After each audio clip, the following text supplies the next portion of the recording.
को भाई तो चाहिए तो ये सब वाले यहाँ तो लाइट ही नहीं आई।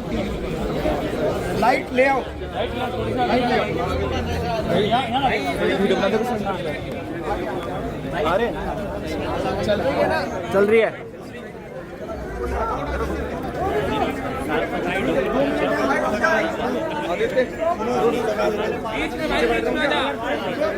और एक बार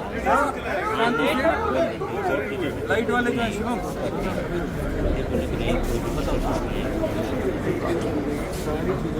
सर बताओ। हमारी तरफ से अभिनय सर सारी बातें बताएंगे आपको, ठीक है? A to Z आप बता कोई भी बना। आप सबको पता होगा कि कई टीचर्स भी हम में से, मैं भी कई बार यहाँ ऑफिस आके चला गया कि हमें चेयरमैन साहब से मिलना है, चेयरमैन साहब से मिलना है, बट कोई मुलाकात आज से पहले नहीं हुई।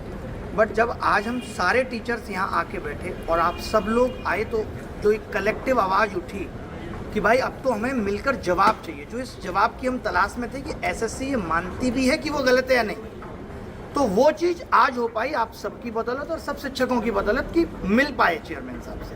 और वो भी छोटी मीटिंग नहीं, पहले ये जरूर कहा गया कि हाँ भाई 5-7 मिनट आप जो कहना है कह लीजिए, लेकिन लगभग 1.5 घंटे से भी ज़्यादा वहाँ पे बैठे और बैक टू बैक बात हुई, हर टॉपिक पे बात हुई।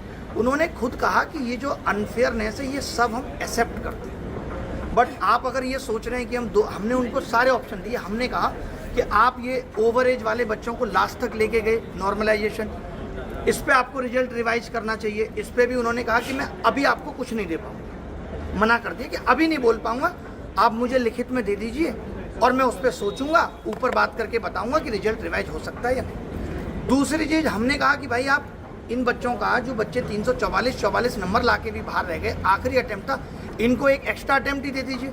उन्होंने कहा ये सरकार के हाथ में या फिर कोर्ट हमें आदेश करे।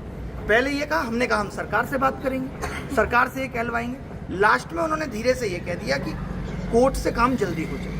ये उनके सब थे, जो एज इट इज उनसे बात हुई वो मैं आपको बता रहा हूँ। उन्होंने कहा कोर्ट अगर हमें कहता है तो हमें आपत्ति नहीं है, हम इस पर तैयार हो जाएंगे कि बच्चों को एक अटैम्प्ट और मिल जाए, क्योंकि गलत तो हुआ है, वो हर एक बात पे मान रहे हैं। इनफैक्ट आप जिन हम सोच रहे थे कि सवाल गलत आए, अभी तक हम भी यही सोच रहे थे कि चेयरमैन को मतलब नहीं है, ये पैसा कमाने के लिए हो रहा है, तो उनको गलत सवालों में 7-8 तो उन्होंने हमें बता दिए कि 14,3 वाला सवाल सही हो सकता था, बट वो कह रहे थे ये चेयरमैन नहीं सही करता, ये जो आंसर की चेयरमैन नहीं बनाता है। अब ये बन गई और रिजल्ट रिवाइज हो गया, रिजल्ट जारी हो गया, तो अब कुछ नहीं हो सकता है। बट मैं आपको वादा देता हूं कि आज के बाद कोई सवाल गलत नहीं आएगा। ये कम से कम 5 से 7 बार बोला है, और भी लोग गवाह हैं, तुषार है यहाँ पे, भाई जिस बात पे गलत लगे वो बता देना। इन्होंने खूब लड़ा, ये भी थे, इन्होंने खूब कहा, इतना रिक्वेस्ट किया कि भाई हमारा तो भविष्य चला गया, 2023 में आपने चला दिया, 2024 में अब आपने ये कर दिया। फिर बात आई नॉर्मलाइजेशन की, तो उन्होंने कहा कि मैं ये वादा देता हूँ कि आज के बाद मेंस कभी 2 शिफ्ट में नहीं होगा। ये भी बोला कि बात चल रही है। उन्होंने ये भी कहा कि जो है हमने आगे डाला हुआ है सरकार को कि फॉर्म फीस बढ़ा दें, ताकि ऐसा ना हो कि 36 लाख लोग फॉर्म भरते हैं, हमें व्यवस्था उतनी ज़्यादा करनी पड़ जाती है, जैसे रेलवे में, और हम जो है कम बच्चे फॉर्म भरें, 36 लाख के बाद पहुंचते 18 लाख हैं, तो हम इस पे भी सोच रहे हैं। ये बात थी नॉर्मलाइजेशन पे। आपका कोई क्वेश्चन है तो आप उस पर भी पूछ सकते हैं बीच में। डिफिकल्टी लेवल पे बता देता हूँ। हाँ, एक हमने कहा कि एक बच्चा MTS की नौकरी ले रहा है, उन्होंने बहुत इत्मीनान से सुना, CHSL की भी ले रहा है और इसकी भी ले रहा है। वो बोले इसमें कर कुछ नहीं सकते, बट इस साल से क्या होगा, पहले CGL होगा, CGL का रिजल्ट आ जाएगा, फिर CHSL, फिर उसका रिजल्ट आएगा, यानी जिसको CGL में नौकरी मिल जाती है वो CGL फिर भरेगा नहीं, CHSL, फिर MTS होगा। और हमें भी इस बात की शर्मिंदगी है, ये सब थे, कि MTS का पेपर CGL के लेवल से ऊपर आ रहा है। हमने कहा 90% कट ऑफ जा रही है, तो उन्होंने कहा डिफिकल्टी लेवल पे भी अब सवाल TCS नहीं बनाएगी, ये खत्म कर दिया। इस पे तो उन्होंने ये नहीं कहा कि करेंगे, इस पे उन्होंने कहा कर दिया है, ये काम हमने कर दिया है कि अब TCS पेपर नहीं बनाएगी, क्योंकि वो जिम्मेदारी नहीं ले रही, इतने गलत सवाल आ रहे हैं। उन्होंने अपने आप से JEE का जिक्र करा, बोले आप अपना छोड़ो, CGL का JEE में देखो कि 100 सवालों में 16 गलत।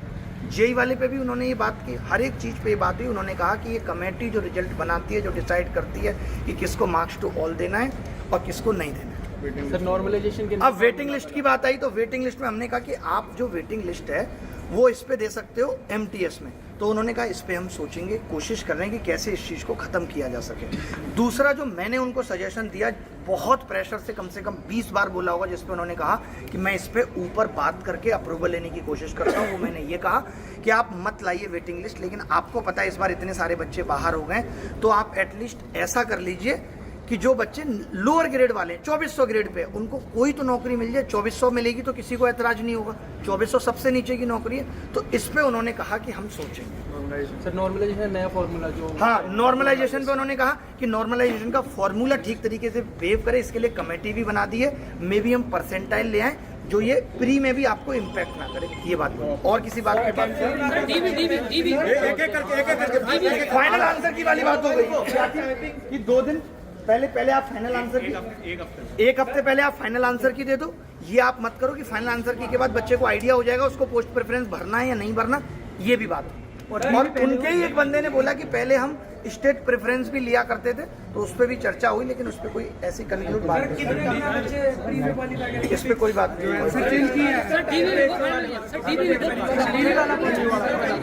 हाँ, डॉक्यूमेंट वेरिफिकेशन का सुन लीजिए। हमने कहा कि डॉक्यूमेंट वेरिफिकेशन तो डिपार्टमेंट को करना चाहिए, इतनी सब गड़बड़ें आ रही हैं। उन्होंने खुद कहा कि जब वो जो डिपार्टमेंट कर रहे हैं, मिनिस्ट्रीज कर रही हैं, उसकी वजह से हम पे आरोप आ रहा है। तो हमने खुद सरकार को कहा कि हम डॉक्यूमेंट वेरिफिकेशन करेंगे, तो सरकार ने हमें ये कह दिया कि आपका काम केवल एग्जाम लेना है, डॉक्यूमेंट वेरीफाई करना नहीं। यही बोला भाई कि आपका काम एग्जाम लेना है, डॉक्यूमेंट वेरीफाई करना नहीं है। इसीलिए हमारे हाथ में अभी डॉक्यूमेंट वेरिफिकेशन नहीं। सर एक क्वेश्चन कोई नहीं बोलेगा, एक मिनट। एसएससी की वेबसाइट पे साफ इनका रूल्स और डिसीजन मेकिंग प्रोसेस दे रखा है। उसमें साफ लिखा है कि टेंटेटिव आंसर की और फाइनल आंसर की, दोनों चीजों पे फाइनल सिग्नेचर चेयरमैन के होते हैं। तो ये कैसे कह रहे हैं कि हमने नहीं बनाई? नहीं, चेयरमैन के सिग्नेचर होना और एक बनाना, देखिए दोनों में बड़ा अंतर है। आप बहुत सारी चीजें जब आप एक लेवल पे आके बैठ जाते हो तो आप साइन करते वक्त सारे आंसर वेरीफाई नहीं कर रहे। जिम्मेदारी तो इन्हीं की हो गई ना, फिर जिम्मेदारी हो गई, ये मैं मानता हूँ। तुम तो मान रहे हैं इस बात को, तो अब कह रहे हैं, लेकिन तो अब इसका रास्ता, मेरी बात तो सुनो, अगर एसएससी को 2024 में झुकाना है और मजबूर करना है, और वो करना भी चाहिए हमें, क्योंकि हम सारी बातों पे एकदम ट्रस्ट नहीं कर सकते, ताकि रिफॉर्म्स आए भी, तो उस रिफॉर्म्स का आधार 2024 ही है। आप ये नहीं कह सकते कल को कि भाई 2025 में ऐसा कर देना। वो कहते हैं ठीक है कर देंगे, अभी भी तो कहा है, खुद कहा है। पड़ेगा सर, फिर से बैठना पड़ेगा 24 में। डीवी वाला पॉइंट भी अभी रह जाता है, एक तुम्हारा डीवी वाला भी पॉइंट, डीवी वाला पॉइंट डॉक्यूमेंट वेरिफिकेशन बाकी है। बिल्कुल बैठना पड़ सकता है, और अभी हमें कोर्ट में भी बहुत फास्ट प्रोसीडिंग करनी पड़ेगी, ताकि हम इनको झुका पाए। जो इन्होंने वास्तविक ग्राउंड पे गलती की है उसमें तो सुधार होना चाहिए।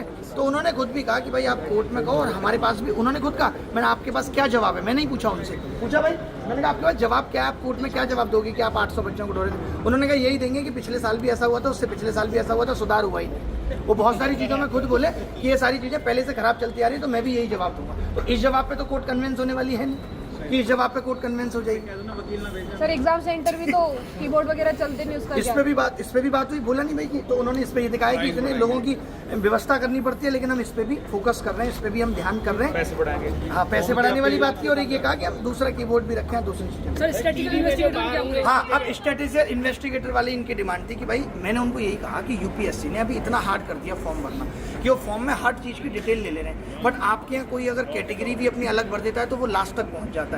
तो उस पर उन्होंने क्या कहा, उन्होंने कहा कि आप ये जो जितने भी पॉइंट बता रहे हो कि कौन कौन लोग भर्ती हैं, आप एक ये लिस्ट ले आओ और मुझसे दोबारा मिल लो। मैं आपको आश्वासन देता हूँ कि मैं जितनी भी ये खामियां इनको दूर करूँ। खुद बोला ये बात कि आपको जो लग रहा है अभी आपके दिमाग में सारी अभी आप ही नहीं रही होंगी, आप सब लोग बात कर लो जितनी भी है।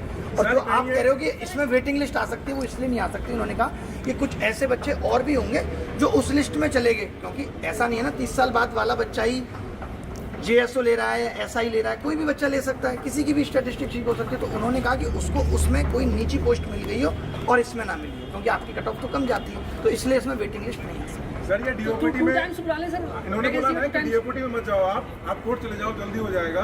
लेकिन आप तो हम जानते हैं कोर्ट से जल्दी होने वाला नहीं है, तो ये ऐसे इसलिए मुझे लगता है कि जो एक अटेम्प्ट वाली बात है वो जल्दी कराना मेरे ऊपर, मैं जिम्मेदारी लेता हूँ कि मैं करवा दूँ। डीओपीटी तक इनके मिस्टेक, कोर्ट की मैं जिम्मेदारी ले सकता हूँ कि जो चीजें उन्होंने बोली हैं और जो आपको दिखती हैं कि कोर्ट से हो सकती हैं, तो मैं जरूर करूँ। लेकिन मैं पूरी ताकत इनका नहीं पहुंचे, इसलिए ये रोक रहे हैं। ऐसा भी हो सकता है कि डीओपीटी तक एसएससी ने जो मिस्टेक करा है ये पहुंचे नहीं डीओपीटी मिनिस्टर तक। ना वो जैसा उनकी बातों से लगा और जैसा उनसे बात करके लगा, कि he is the most genuine guy. उन्होंने, उनका ऐसा कोई इंटेंशन नहीं था। वो कह रहे हैं तुम सरकार से जाके मिलो, तुम डीओपीटी से जाके मिलो। मेरे हाथ में जो है, मैं खुद इस दुख को समझता हूँ और जितनी चीजें मेरे बस में होंगी मैं वो सब ठीक करूंगा। हालांकि नेक्स्ट लास्ट गलत हुआ है। 2023 हिस्ट्री के बारे में सवाल ही नहीं उठता, साफ मना करते। बहुत बुरा, इसके बोले नो एंड ओ बड़ा ये बोले। नोटिफिकेशन सर डिले करेंगे ना? तो मैं नहीं बोल रहा, उन्होंने बोला। मैंने तो 8-10 बार बोली बात। गाइडलाइन कितना समय बाहर कर दिया जाएगा? सर सुनो, लेकिन एक चीज और, नोटिफिकेशन डिले तो होगा ना? हम लोग सारे टीचर्स एक और अपॉइंटमेंट लेंगे, बिल्कुल मिलने के 10 दिन के एक और अपॉइंटमेंट लेंगे जो सारे टीचर्स मिलेंगे। 10 दिन के अंदर 10 दिन के अंदर उन्होंने एक बात बोली है कि आप 6 रिफॉर्म्स बताओ, हम 10 करने के लिए तैयार हैं। हम 10 क्या 12 बता के आएंगे। सर 12 को नोटिफिकेशन नहीं, बीच बीच में भी मिलते रहेंगे। अब जब वो ये कह रहे हैं कि उनको इससे आपत्ति नहीं है, आप समझाओ उनको कोई भी बात, उनको मिलने में भी कोई दिक्कत नहीं है। नोटिफिकेशन डिले करवाओ सर, 22 को नोटिफिकेशन है। उन्होंने खुद ही बोला कि अभी 2 महीने लगेंगे इन चीजों को ठीक करने में। तो मैं एग्जैक्ट तो नहीं पूछ पाया, बट मुझे लगता है 2 महीने बाद ही आएगा नोटिफिकेशन। ठीक है सर। मैंने ये भी कहा कि आप उसमें नोटिफिकेशन में ये तक नहीं देते मेंस कब लेंगे। बोला ये हमारे लिए मुश्किल है, नहीं हो पाता। अब एक बार थोड़ा सा सारे सुनेंगे बहुत ध्यान से। देखिए जो भी बातें उन्होंने कही है ना, तो हम 100% इस बात पे रिलाई नहीं कर सकते। मैं पहले आप लोगों को एक बात को बता दूं कि ऐसा नहीं है कि उन्होंने कह दिया और वो ब्रह्मा की लकीर है और वो सत्य होगा ही होगा। सबसे बड़ी बात यहाँ पर ये क्या होती है, आप समझो, क्योंकि आप लोग जो यहाँ पर आए हो ना, 2 चीज़ों के कारण आए हो। एक तो मतलब मान लीजिए जो आपके साथ में विश्वासघात हुआ है वो, और दूसरा जो हमने बुलाया हमारे ऊपर में विश्वास करके आए। तो मैं आपको एक छोटी सी बात कह रहा हूँ, इन्होंने जितनी भी बातें यहाँ पर कही हैं अभी तक इन्होंने रिटर्न में कहीं पर कोई भी बात नहीं दी है। और हमारा ये डिमांड भी था कि आप कहीं ना कहीं किसी भी तरीके से नोटिस को रिटर्न फॉर्मेट में ला करके दो कि हाँ हमने सारी बातें सुनी और इसके ऊपर में कोर्स ऑफ एक्शन लेंगे। तो उनका ये कहना फ्यूचर की बातें और इसके ऊपर में हम अभी कुछ भी नहीं कह सकते। बट मैं आप लोगों को एक बात कहूँ कि भाई मैं खुद इस बात पे बिलीव में नहीं हूँ। तो इसका दूसरा जो ऑप्शन है वो ये है कि आज से 7 दिन, जब वो कह रहे हैं कि आप जब भी मिलने आओ हमारे दरवाजे खुले हैं और हमसे मिल सकते हैं, तो आज से 7 दिन 8 दिन या 10 दिन के अंदर में वापस में हम सारे टीचर्स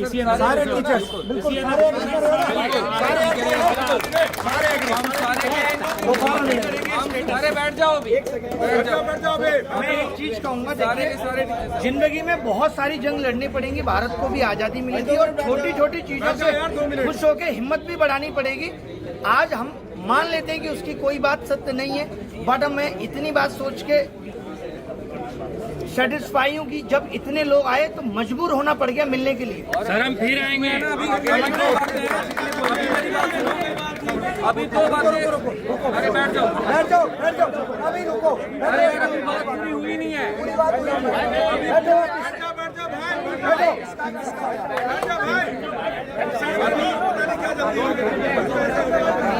अभी सबसे पहले जो है वो ये है कि आज से हफ्ते भर के बाद में दोबारा से हम मीटिंग करेंगे और सारे टीचर साथ होंगे उसमें, सारे के सारे साथ होंगे। ठीक है, तो हफ्ते भर के बाद में सारे टीचर्स इतनी गर्मजोशी के साथ में मीटिंग करेंगे और अगर जरूरत पड़ी, मैं फिर से कह रहा हूं, अगर जरूरत पड़ी तो यहाँ पर इसका 5 गुना बच्चा हमें चाहिए, 5 गुना बच्चा हमें चाहिए। और जो रिफॉर्म्स नहीं भी हम वो भी करवा करके मानेंगे, लेकिन आप लोग साथ हैं, है ना? आ जाओ ना। एक बुलाव में आना है आप लोगों को, क्योंकि अगर उन्होंने बोला है रिफॉर्म्स करेंगे, नहीं किए तो दोबारा से इससे 5 गुना प्रोटेस्ट होगा। और बाकी 2024 वालों के लिए ये है, एक बात को समझो बड़े ध्यान से, बाकी कोर्ट जो बातें मुझे जहाँ तक समझ में आई है वो ये है कि 24 वाले केस में चेयरमैन साहब आप भी अगर ये सोच के आए थे लेकिन कोर्ट बहुत आज जाएंगे और सब कुछ छीन के ही लाएंगे, तो इट्स नॉट पॉसिबल। धीरे धीरे ही चीजें मिलेंगी। सबसे बड़ा बेनिफिट तो ये हुआ कि डायलॉग का जो चैनल है ना डायलॉग का, वो कुड़िया पहले तो कोई बात ही नहीं सुन रहा था, तो एटलीस्ट हमारी बात सुनी तो जा रही है ना। तो ये सबसे बड़ी जीत ये वाली चीज है। और बाकी जितने भी स्टूडेंट हैं भाई, वो सपोर्ट करो इसमें, बाकी जगह में ढोल लाओ, ये ना हो कि सिर्फ इतने ही लोग हैं, ये आप ध्यान रखिएगा। ठीक है,